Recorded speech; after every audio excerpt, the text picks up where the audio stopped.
नमस्कार दोस्तों, मैं दिनेश मालविया बात करेंगे राजस्थान अध्यापक पात्रता परीक्षा 2024 की माध्यमिक शिक्षा बोर्ड राजस्थान अजमेर द्वारा आयोजित पाठ्यक्रम की स्तर 2 है यानी लेवल द्वितीय की बात करेंगे कक्षा 6 से 8 तक और खंड शीर्षक है बाल विकास एवं शिक्षण विद्या। अब बात करेंगे कौन से टॉपिक से प्रश्न बार रिपीट होने वाले प्रश्न किन टॉपिक से पूछे जाते हैं, क्योंकि आपके 25 प्लस दिन बचे हैं यानी 25 दिन मान के चलते आपके एग्जाम के, तो 25 दिन में आप कौन से टॉपिक को बार बार रिपीट करें जिनसे बार बार एग्जाम में प्रश्न बनते हैं। बाल विकास के अंदर पहले टॉपिक की इकाई 1 की बात करते हैं तो वृद्धि एवं विकास टॉपिक को आप कंप्लीट कर ले। वृद्धि और विकास से संबंधित आपके 100% प्रश्न बनता है। इसके अलावा विकास के विभिन्न आयाम, सिद्धांत एवं विकास को प्रभावित करने वाले कारक, तो विकास के सिद्धांत से संबंधित प्रश्न पूछे जाते हैं और विकास को प्रभावित करने वाले कारक से संबंधित प्रश्न भी पूछे जाते हैं परिवार एवं विद्यालय के संदर्भ को रखकर।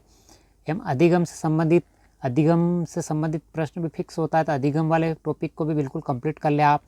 और वंशानुक्रम एवं वातावरण से 100% प्रश्न पूछा जाता है, तो इस टॉपिक को पूरी तरह से कंप्लीट कर ले आप।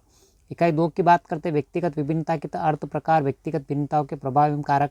तो व्यक्तिगत भिन्नता क्या होती है, कौन कौन से प्रकार की व्यक्तिगत भिन्नता होती है, उनसे संबंधित एक प्रश्न बिल्कुल पूछा जाता है, कंप्लीट कर ले आप व्यक्तित्व वाले टॉपिक को।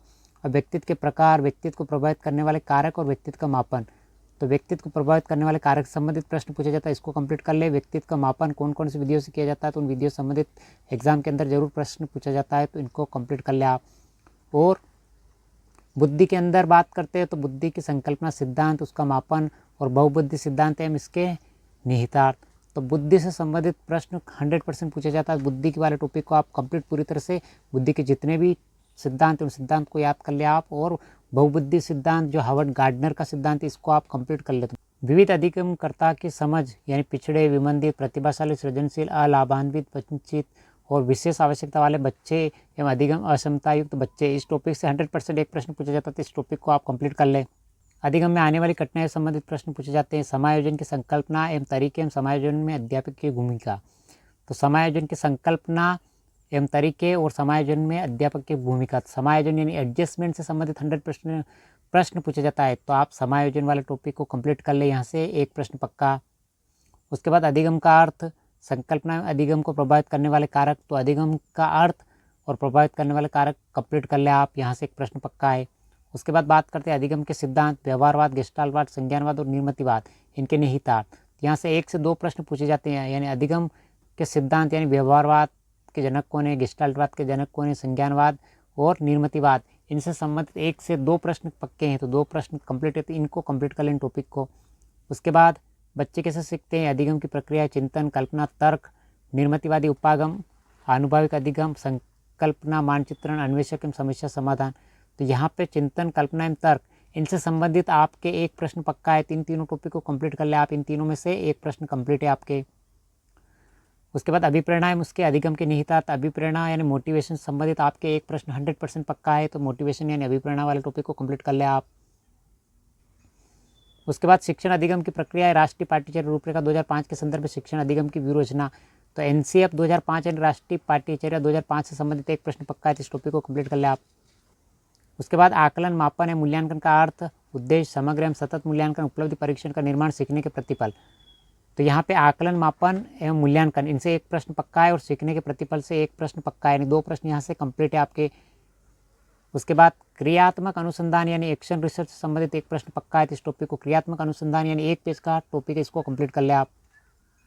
उसके बाद शिक्षा का अधिकार अधिनियम 2009, अध्यापकों की भूमिका एवं दायित्व, शिक्षा का अधिकार यानी RTE, राइट टू एजुकेशन, तो इससे 1 से 2 प्रश्न पक्के हैं। इस टॉपिक से एक प्रश्न तो 100% आपका पक्का है, चाहे आप रीट लेवल 1 या रीट लेवल 2 साइंस स्ट्रीम से, आर्ट्स स्ट्रीम से, किसी भी स्ट्रीम से एग्जाम दे रहे हो, तो साइकोलॉजी में यहाँ से कंप्लीट प्रश्न पूछे जाएंगे। इन टॉपिक को आप कंप्लीट तैयार कर लें। उसके बाद राष्ट्रीय शिक्षा नीति 2020 यानी NEP, नेशनल एजुकेशन पॉलिसी 2020, प्रारंभिक बाल्यावस्था देखभाल, बुनियादी साक्षरता एवं संख्या ज्ञान, स्कूलों में पाठ्यक्रम, शिक्षण शास्त्र, शिक्षक, समतामूलक एवं समाज शिक्षा, स्कूल शिक्षा के लिए मानक निर्धारण एवं प्रत्यापन, तो यहाँ से आपके एक प्रश्न कंप्लीट है पक्का। राष्ट्रीय शिक्षा नीति, नई शिक्षा नीति जो 2020 में लागू हुई, उससे संबंधित आपके पक्का एक प्रश्न।